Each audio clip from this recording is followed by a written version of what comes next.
अस्सलाम वालेकुम। So now we are starting the cancer chemotherapy from chemotherapy. Basically इसके अंदर ना आपसे ये चैप्टर के अंदर से बहुत ज़्यादा क्वेश्चंस नहीं आते, बट 2 से 3 ड्रग्स ऐसी हैं जिनके बारे में एमसीक्यू आ जाता है। So I will be focusing more on them. और हम ये चैप्टर यहाँ से नहीं करेंगे, हम समरी टेबल से करेंगे, ठीक है। मैं आपको वहीं से समझाऊंगी, बट ये जो क्लासिफिकेशन है और ये जो एक दो डायग्राम्स है वो हम चैप्टर से करेंगे। Let's start. Cancer chemotherapy remains a challenging area of pharmacology. On one hand, use of cytotoxic anti-cancer drugs produces high rates of cure for a few cancers, while without chemotherapy result in extremely high mortality rates. ठीक है, यानी कुछ diseases हैं जिनकी chemotherapy is so much effective कि अगर आप वो नहीं यूज करते तो उनकी मोर्टेलिटी बहुत हाई है, like ALL in children, testicular cancer and Hodgkin's lymphoma. On the other hand, some types of cancer are barely affected by currently available drugs. Furthermore, as a group, the cytotoxic anti-cancer drugs are more toxic than any other drug class, and thus their benefit must be carefully weighed against their risk. जो cancer drugs हैं, they are cytotoxic, यानी ये cell को kill करती हैं. Beside differentiating, क्योंकि cancer cell is just like a normal cell. बाहर से वो कोई वायरस नहीं है, कोई बैक्टीरिया नहीं है, वो आपका अपना ही सेल है, बट एक्सेसिव अमाउंट में है, म्यूटेटेड है, अजीब तरीके का है, बट वो है तो आपकी बॉडी का ही सेल ना. उसके ऊपर MHC प्रोटीन्स तो आपकी बॉडी की हैं. तो जब हम ये वाली ड्रग्स देते हैं ना, तो वो नॉन स्पेसिफिक किलिंग करती हैं. सो हमेशा आपने ये ध्यान में रखना होता है कि इस ड्रग का बेनिफिट ज़्यादा है या नुकसान ज़्यादा है. If the benefit outweighs the risk और एडवर्स इफेक्ट्स, तो फिर हम वो ड्रग देते हैं. Many of the available drugs are cytotoxic agents that act on all dividing cells, cancerous or normal. ठीक है, डिवाइडिंग सेल्स. सेकेंडली, क्योंकि कैंसर मल्टीप्लाई करा होता है ना, सो वो उसको टारगेट करता है. हमारी बॉडी में कैंसर के अलावा कुछ नॉर्मल सेल्स भी हैं जो मल्टीप्लाई कर रहे होते हैं. हमारे GIT के सेल्स हैं, हमारे हेयर सेल्स हैं, स्किन सेल्स हैं, रेस्पिरेटरी एपिथेलियम है. सो अगर आपने देखा हो तो जो कैंसर पेशेंट्स होते हैं उनको एलोपेशिया होता है. क्यों? क्योंकि हेयर सेल्स डिवाइड कर रहे हैं. स्किन उनकी बहुत रफ हो जाती है क्योंकि स्किन सेल्स डिवाइड कर रहे हैं. रेस्पिरेटरी और GIT इन्फेक्शंस बहुत कॉमन होते हैं उन लोगों के अंदर. क्यों? क्योंकि वो भी वो सेल्स हैं जो डिवाइड कर रहे हैं और आपकी ड्रग्स उनको टारगेट कर रही हैं. The ultimate goal in cancer chemotherapy is to use advances in cell biology to develop targeted therapies that selectively affect specific cancer cells. और ये फील्ड जो है ये अभी डेवलप हो रही है. सो क्लासिफिकेशन की तरफ अगर हम आ जाएं तो आपके पास 1 2 3 4 5 6 7 मेजर क्लासेस हैं जिसमें हमने डिवाइड किया है. Alkylating agents, proteasome inhibitors, anti metabolites, natural products, anti tumour antibiotics और हार्मोनल और मिससेलेनियस. ठीक है, ये हम जो ड्रग्स हैं ये हम यूज़ करते हैं. ठीक है, कुछ जनरल चीज़ें हैं जो हम यहाँ से पढ़ेंगे. Cell cycle kinetics. आपको सेल साइकिल काइनेटिक्स समझना क्यों जरूरी है कि सेल साइकिल की ना डिफरेंट फेजेस होती हैं. अगर मैं आपको यहाँ से समझाऊँ, सेल जो है आपका, जब वो एक लाइफ अपनी गुजारता है तो वो डिफरेंट स्टेजेस से गुजरता है. सबसे पहले वो G1 से गुजरता है. ठीक है, G1 में सेल का क्या बन रहा होता है? Synthesis of cellular components needed for DNA synthesis. इसमें सेल के सिर्फ वो कंपोनेंट्स बनते हैं जिसमें, अब हम सेल की ओरिजिन, सेल कहाँ से शुरू हो रहा है ना, वो सारी बात कर रहे हैं. तो सबसे पहले सेल की वो चीज़ बनेगी जिसके लिए उसका जिंदा रहना जरूरी है, जो उसकी बाकी सारी चीज़ों को रेगुलेट करेगी. That is it's DNA. तो DNA बनाने के लिए जितनी भी चीज़ें रिक्वायर्ड है वो G1 फेज में बनती हैं और 40% ऑफ द टाइम सेल अपना इस फेज में गुजारता है. देन सेल आ जाता है S फेज के अंदर. S फेज के अंदर उसकी DNA सिंथेसिस होती है. सारा सामान उसने यहाँ जमा कर लिया, यहाँ पर उसने उसको सिंथेसाइज करना है. DNA को, DNA रेप्लिकेट करेगा, ट्रांसक्रिप्शन, अपनी DNA को सिंथेसाइज करेगा, replication of DNA genome. Then वो आ जाएगा G2 फेज के अंदर. 19% of the time synthesis of cellular component for mitosis. अब वो बन गया, उसने अपनी सारी चीज़ें बना ली. अब उसने अपने आप को जिंदा भी तो रखना है ना. आगे वो डिवाइड करेगा तो वो जिंदा रहेगा, वरना एक रहेगा तो वो तो किल हो जाएगा. सो वो अपने आप को मल्टीप्लाई करने वाला मशीनरी भी बनाएगा इन G2 फेज. ठीक है, फॉर माइटोसिस पर्टिकुलरली. और अगर ये जर्म लाइन सेल्स है तो वो मियोसिस के लिए अपना सारा सामान जमा करेगा. तो नॉर्मल सोमेटिक सेल्स आपकी बॉडी के 95% जो सेल्स हैं, 99% बल्कि जो सेल्स हैं, वो माइटोसिस के लिए खुद को रेडी करें. और देन जो सेल है वो 2% अपना टाइम अपनी जिंदगी की माइटोसिस के अंदर गुजार देगा और फिर उससे नया सेल बनेगा. वो नया सेल भी इन्हीं सारे फेजेस से गुजरेगा एंड सो ऑन. अब हमारे पास जो कुछ ड्रग्स हैं वो इनमें डिफरेंट सेल साइकिल के डिफरेंट स्टेप्स पे जाके एक्ट कर रहे होते हैं. लाइक उन्होंने बताया कि जो एंटी मेटाबोलाइट्स हैं वो आपके S फेज पे जाके एक्ट कर रहे होते हैं. जो ब्लियोमाइसिन ड्रग है वो सेलुलर कंपोनेंट्स जो बनाने वाला फेज है G2 उस पे एक्ट कर रही है. जो विनका अल्कलॉइड्स हैं, टैक्सिन्स हैं, माइटोसिस पे एक्ट कर रहे हैं. और माइटोसिस पे एंटर होने के बाद कुछ सेल्स जो हैं वो डोरमेंट फेज में चले जाते हैं, अपनी डिवीजन को रोक देते हैं और वो एंटर हो जाते हैं G0 फेज के अंदर. और जब उन्होंने दोबारा डिवाइड करना है तो फिर वो दोबारा से इसी सिलसिले से शुरू होंगे. ठीक है, सो ये आपके पास जो है वो पूरा सेल साइकिल है. ठीक है, उसके बाद ये कुछ डेफिनेशंस है कि cell cycle non specific drugs कौन सी होती हैं? ऐसी ड्रग्स जो कि ट्यूमर के स्टेम सेल्स पर एक्ट कर रही होती हैं when they are traversing the cell cycle and when they are in the resting phase. ये जो सारा फेज है ना, ये रेस्टिंग फेज है, इसमें सेल डिवाइड नहीं कर रहा, इसमें सेल डिवाइड करेगा माइटोसिस में, it is not resting phase.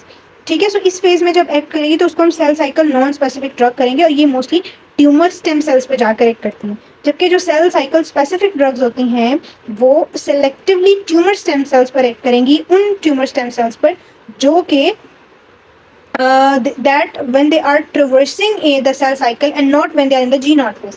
अच्छा, जो सेल साइकिल नॉन स्पेसिफिक होती है ना, वो पर्टिकुलरली G नॉट वाली फेज को टारगेट कर रही होती है।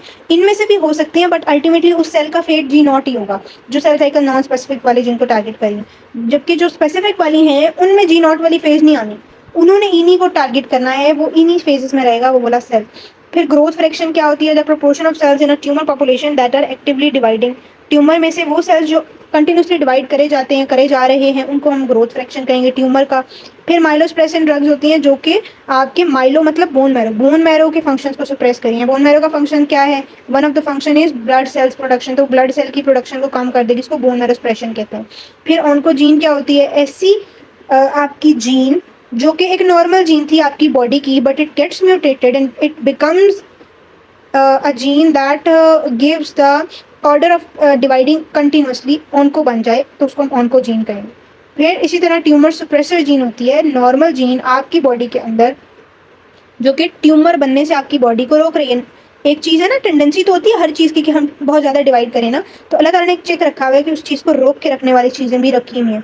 That is tumour suppressor genes और एपोप्टोटिक जीन्स और प्रो एपोप्टोटिक जीन्स हैं, ट्यूमर स्प्रेसर जीन्स हैं। सो जब इनमें म्यूटेशन होती है ना और ये अपना फंक्शन परफॉर्म नहीं करेंगी, तो ये उनको रोक के नहीं रखेंगी, तो एक्सेसिव एक्टिविटी हो जाएगी।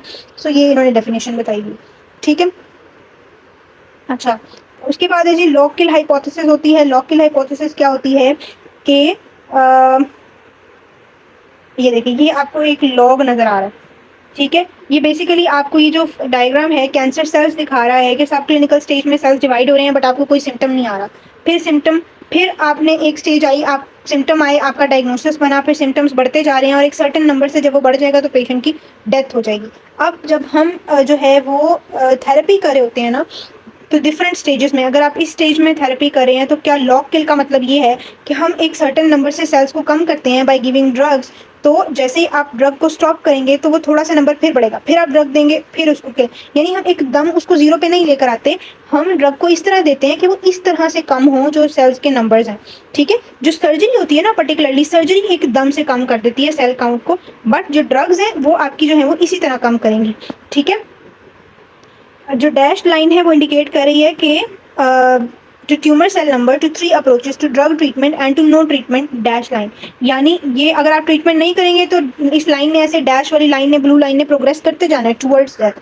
जिस स्टेज पर आप ट्रीटमेंट जो सी स्टार्ट करेंगे, इनिशियल स्टेज पर हम सर्जिकल ट्रीटमेंट देते हैं, बहुत एडवांस स्टेज होते हैं तो हम सर्जिकल ट्रीटमेंट नहीं देते। सो अगर आप फर्स्ट स्टेज पर सर्जिकल ट्रीटमेंट देते हैं और फिजिबल है उस ट्यूमर के लिए, तो फिर तो वो काफ़ी सेल काउंट कम हो जाता है और फिर हम अगेन उसको कीमोथेरेपी पे रखते हैं, तो ताकि जो है वो इस कीमोथेरेपी को हम न्यू एडजुवेंट थेरेपी कहते हैं जो सर्जरी के बाद होती है, तो उसको फिर वो लॉग किल हाइपोथेसिस के थ्रू ही किल करता है, डायरेक्ट हम उसको स्लो नहीं करते। ठीक है, in the protocol diagram at the top infrequent treatment prolong survival but with recurrence of symptoms between treatments and eventual death. ठीक है, ये वाली जो ये है इनफ्रीक्वेंट ट्रीटमेंट, यानी आप ट्रीटमेंट बीच बीच में से करा रहे हैं, बीच बीच में से आपने कीमोथेरेपी के सेशंस को स्किप करा दिया, उससे होगा क्या कि आपके थोड़े कम हुए, फिर आपको अटैक होगा, फिर कम होंगे, फिर अटैक होगा। इससे क्या होगा कि आपके जो सेल काउंट है वो रिफ्रैक्टरी बढ़ेगा। ठीक है, जिससे पेशेंट जो है वो टुवर्ड्स डेथ चला जाएगा। उसके बाद सेकंड क्या है, with the regiment diagram in the middle section that is more intensive and begin earlier it cure results, but इसके लिए बहुत सारे सेशंस चाहिए, ये मिडिल वाली के लिए। ये इससे थोड़ा पहले स्टार्ट होगी, ये आपने लेट स्टार्ट की और बीच में आपने स्किप भी की, बट ये आपने स्किप नहीं की बट आपने लेट स्टार्ट की। इसमें लंबी थेरेपी चलेगी, फ्रीक्वेंट थेरेपी चलेगी, but it can cure the disease. ठीक है, और उसके बाद जो लास्ट वाली है उसमें surgery removes much of the tumour burden and intensive adjuvant therapy has been used long enough to produce a cure. तो ये लॉग किल हाइपोथेसिस का मतलब है। ठीक है, उसके बाद जी ये टॉपिक एक दिया हुआ है जी, ये क्या है, द लॉग किल हाइपोथेसिस, ये हमने देख लिया।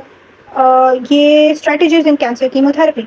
कैंसर ट्रीटमेंट मोडालिटीज़ में हम 3 मेन क्लिनिकल सेटिंग्स यूज़ करते हैं, कीमोथेरेपी हम 3 मेन क्लिनिकल सेटिंग्स में यूज़ करते हैं।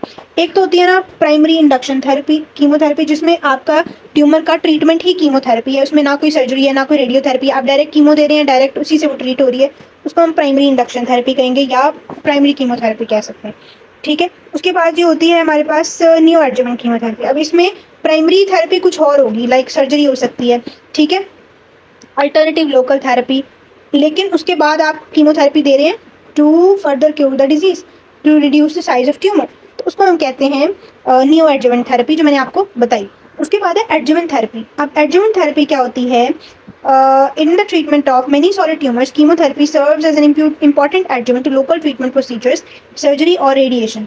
अब इसमें हम साथ साथ दे रहे होते हैं, सर्जरी भी साथ साथ चल रही होती है उसके, या रेडियोथेरेपी साथ साथ चल रही होगी, या साथ साथ कीमोथेरेपी भी चल रही होगी। सो ये एडजुवेंट कीमोथेरेपी है। और कीमोथेरेपी भी always given combinations of anti cancer drugs. वो क्यों देते हैं जी? उसके क्या फ़ायदे होते हैं? तो ये 4 फ़ायदे लाजमी याद रखने हैं। और ये फ़ायदे नहीं है, बेसिकली प्रिंसिपल्स हैं कि आपने जब देनी है तो क्या सोच के, क्या चीज़ें आपके माइंड में होनी चाहिए एज अ फिजिशियन जब आप ये दे रहे होंगे। Each drug should be active when use alone against a particular cancer. ऐसा इसमें इन चारों, जो ये लेट्स सपोज 4 आप कॉम्बिनेशन में ड्रग्स दे रहे हैं, उन चारों ड्रग्स में से चारों एक्टिव होनी चाहिए, इंडिविजुअली भी देनी है आपने, कॉम्बिनेशन में ही है। इसका मतलब ये है कि आपने कोई ऐसी ड्रग बीच में नहीं देनी जो रेजिस्टेंट हो, जो वर्क ही ना करे इसके ट्यूमर के अगेंस्ट, चारों एक्टिव होनी चाहिए, ठीक है। The drug should have different mechanism of action, that's important, ताकि वो डिफरेंट डायरेक्शन से ट्यूमर को किल करें। Third is cross resistance minimal होनी चाहिए, नहीं होनी चाहिए, ठीक है। The drug should have different toxic effects, coincide नहीं करने चाहिए टॉक्सिक इफेक्ट्स, ठीक है। उसके बाद है जी रेस्क्यू थेरेपी। रेस्क्यू थेरेपी क्या होती है? Toxic effects of anti cancer drugs. Sometimes हम एंटी कैंसर कम्बिनेशन जब दे रहे हैं पेशेंट को, उसके टॉक्सिक इफेक्ट्स को कम्बेट करने के लिए हमें साथ और कुछ ड्रग्स देनी पड़ती हैं। जैसे अगर आपको याद हो तो ट्यूबरक्लोसिस की ट्रीटमेंट में जब हम आइसोनियाजिड देते थे तो वो पेरिफेरल न्यूराइटिस करती थी, तो हम उसके साथ विटामिन B6 या पेरिडॉक्सिन दे रहे होते थे। तो इसी तरह हम कैंसर में भी साथ एडिशनल ड्रग्स देते हैं। जैसे बहुत ज़्यादा नोजिया होता है इन पेशेंट्स को, इन ड्रग्स की वजह से वॉमिटिंग होती है, तो हम साथ में एंटीमेटिक्स दे रहे होते हैं। इसी तरह रेस्क्यू थेरेपी में हमारे पास ड्रग होती है ल्यूकोवोरिन, ठीक है। ये आपका जो ल्यूकोवोरिन है, क्योंकि कैंसर कीमोथेरेपी में आप एंटीफोलेट ड्रग्स पढ़ेंगे, तो वो एंटीफोलेट ड्रग्स आपके नॉर्मल सेल्स के फोलेट को भी डिटीरियोरेट करती जाती हैं। सो ये जो ल्यूकोवोरिन है, ये टेट्राहाइड्रोफोलेट की ही एक फॉर्म है जो कि आपके नॉर्मल सेल्स को अवेलेबल होगी, ताकि उनकी जो फोलेट डेफिशिएंसी हो रही है वो कंप्लीट हो जाए किसी तरह, ठीक है। एक ये चीज़, आप ये MCQ के लिए बहुत इंपॉर्टेंट पॉइंट है, रेस्क्यू थेरेपी का बहुत पूछा जाता है, बहुत ज़्यादा, ठीक है। उसके बाद एक ड्रग होती है mesna mercaptoethane sulfonate. It traps acrolein release from cyclophosphamide. अब साइक्लोफॉस्फामाइड एक ड्रग है, ये भी आपकी एंटी कैंसर थेरेपी के अंदर आप पढ़ेंगे। इसका एक एडवर्स इफेक्ट है, ये हेमोरेजिक सिस्टाइटिस कॉज करती है, यूरिनरी ब्लैडर की इन्फेक्शन कॉज करती है, इन्फ्लेमेशन कॉज करती है, हेमोरेजिक।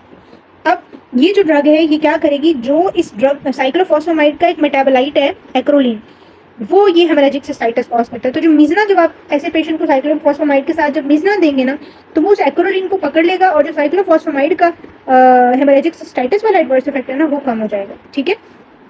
उसके अलावा डेक्सट्राजोक्सेन है, it inhibits free radical formation and ये पर्टिकुलरली डॉक्सोरिबोसिन आपकी एक और एंटी कैंसर ड्रग होती है, वो कार्डियोटॉक्सिक होती है, तो उसका एडवर्स इफेक्ट कार्डियोटॉक्सिसिटी होता है due to free radical formation, तो उसको इनहिबिट करता है डेक्सट्राजोक्सेन, तो उसके साथ हम ये वाली ड्रग देंगे। तो आपसे पूछा जाएगा साइक्लोफॉस्फामाइड की रेस्क्यू थेरेपी क्या है, डेक्सट्राजोक्सेन की क्या है, एंटीफोलेट ड्रग्स की क्या है, तो you must remember this paragraph, is very important for MCQ point of view. So उसके बाद ये अब ये ड्रग स्टार्ट हो गई हैं जिनको हमने करना है from summary table. So we will start from here.